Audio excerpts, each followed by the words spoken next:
Hey, what's up guys? Today I would like to show you my Snake Eyes Monarch deck profile. So you are probably asking what's the synergy between these two archetypes, and that's Snake Eye Ash because it has square stats. So it has 800 attack and 1000 defense, and that way it can be searchable with the Monarch cards. I think 22 Monarch cards can get into it and special summon from the deck or get it into grave.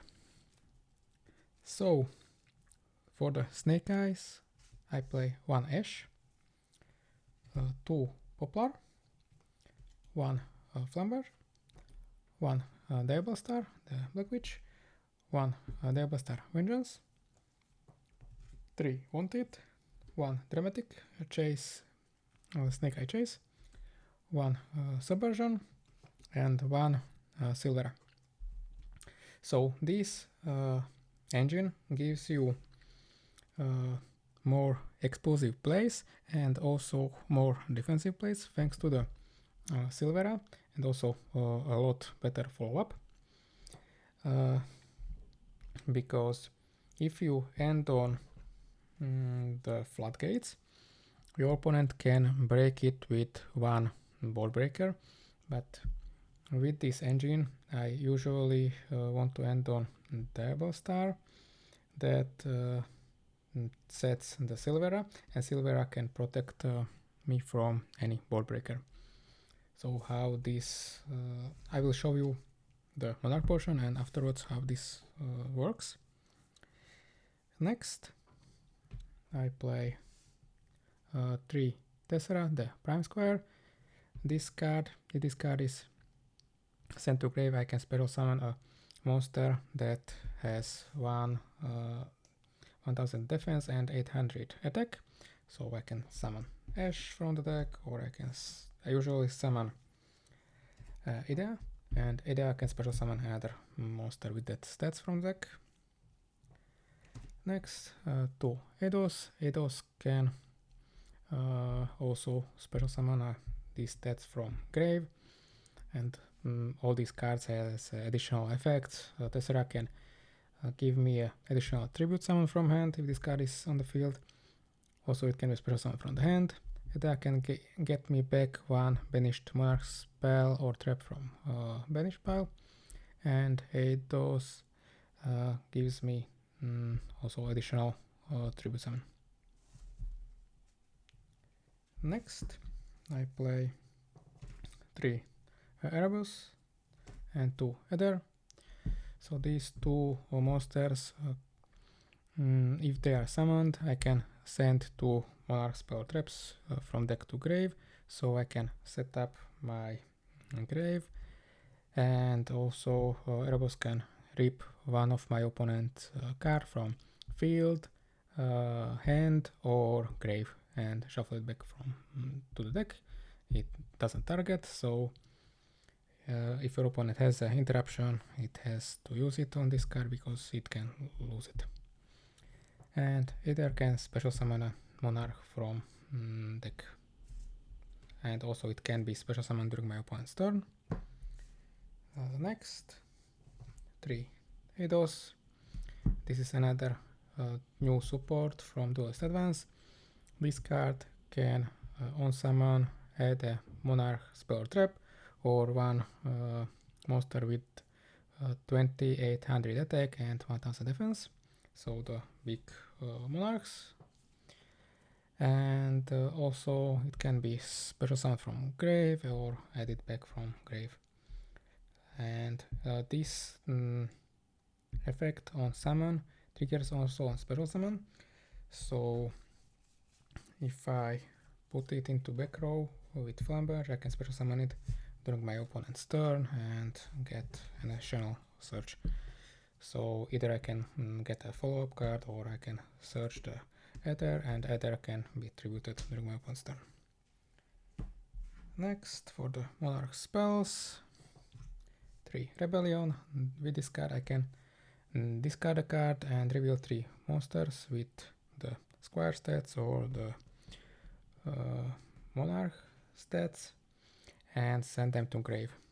So I can send Erebus Eidos, and what is it? Tessera, and all these cards has a grave effects. So Erebos can be added back from grave, Eidos can be special summoned or added back, and Tessera can special summon a squire stats from deck. And also, if my opponent gives this card into hand, I can special summon it from hand. Next, 3 Pantheons. So this card can discard a Monarch spell or trap and draw 2, and also it has a grey effect, so I can banish it and reveal 3 Monarch spell or traps from deck, and my opponent chooses one to add to my hand. So with this card I can access the Rebellion, and Rebellion can fill my grave, so that way I can access the Snake Eye portion of the deck, and I can send this card pretty easily into grave with Erebus and Adder. Next, 3 Tenacity for consistency. I can reveal a Monarch monster with the Monarch stats and add a Monarch spell or trap from deck to hand. 3 Domain. This is a lock for my opponent if I control a tribute summon monster, and also it lowers the level of my big monarchs, and also if my opponent wants to attack over my monarch, I can just my monster gains attack. 3 Stormfort for breaking boards. Next one, Return of the Monarchs to gain advantage every turn. So if I tribute summon, I can add a monster with Monarch stats from deck to hand. And for the traps, I play 1 Erupt and 1 Prime Monarch. So I can send these 2 cards easily into grave. I usually send the Prime Monarch because it has a grave effect. It can banish another Monarch spell trap from grave and special summon back. And Erupt is a skill drain for all the non-tribute summon monsters on the field. So with this engine I can pretty easily fill my grave with Monarch spells and traps, and that way the Vengeance is pretty much always live because I have a spell or trap in grave to special summon it. And that's it for the main deck. So I will quickly show you how this works. For example, we have Tessera that we can get into grave with the Rebellion, and if this card is sent to grave, we can special summon Adder from deck. This card can special summon Ash from deck. Ash can add Poplar. Poplar can be special summoned, and with Poplar we get the Dramatic Snake Eye Chase. We can activate this card to place the Diabol Star, and if we have wanted or withdraw into Diabol Star, that's why I play the Vengeance, because this is another interruption. So quick effect, it can pop a card, and so I can activate the effect of Snake Eye Ash to send these 2 into grave, to summon the Flamberge. Poplar can be put back, and with Flamberge I can get something into the back row, so I can add here Ash or the Eidos or any other card that I want. And during the end phase I usually want to set up the Erupt on the field and Domain, so that way my opponent cannot really play because they are locked out of the extra deck, and also no monster can activate their effects.